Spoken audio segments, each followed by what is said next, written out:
আজকে আমি বাঙালির জাতীয় একটি সবজি রান্না করব।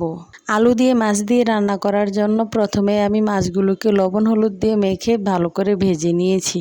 মাছ ভাজার ভিডিওটা আর দেখালাম না। তারপর একটি কড়াইতে পরিমাণ মতো তেল দিয়ে কিছু পেঁয়াজ কুচি দিয়ে পেঁয়াজ কুচিটাকে একটু ভেজে পরিমাণ মতো রসুন বাটা দিয়ে রসুন বাটাটাকে একটু ভেজে নিয়েছি। এখন একটু পানি দিব কষানোর জন্য এবং তাতে লবণ হলুদের গুঁড়া মরিচের গুঁড়া দিয়ে ভালোভাবে কষিয়ে নিব যতক্ষণ না উপর থেকে তেল ভেসে আসছে। মশলাটা কষানো হয়ে গেলে কেটে রাখা আলুগুলো দিয়ে ভালো করে নেড়েচেড়ে মিশিয়ে ঢেকে 5 থেকে 6 মিনিট কষিয়ে নিব।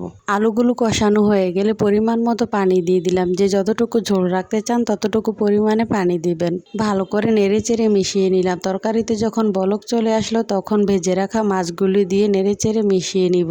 এখন কয়েকটা কাঁচামরিচ ভেঙে দিয়ে দিব। আর এই কই মাছগুলি আমাদের পুকুরের। যতক্ষণ না আলুগুলো ভালো করে সিদ্ধ হয়ে আসছে ততক্ষণ তরকারিটাকে ভালো করে রান্না করে নিব এবং উপর থেকে কিছু ধনেপাতা ছিটিয়ে দিব। আর আলু তরকারিতে ঝোলের পরিমাণ একটু বেশি লাগে, কারণ আলু একটু পানি বেশি টানে। সত্যি বলতে আমার মনে হয় বাংলাদেশের এমন কোনো মানুষ নাই যে তার বাসায় এই তরকারিটা রান্না হয় না। আমার মনে হয় এই তরকারিটা সব বাসাতেই রান্না হয়, সবাই জীবনে একবার হলেও খেয়েছে।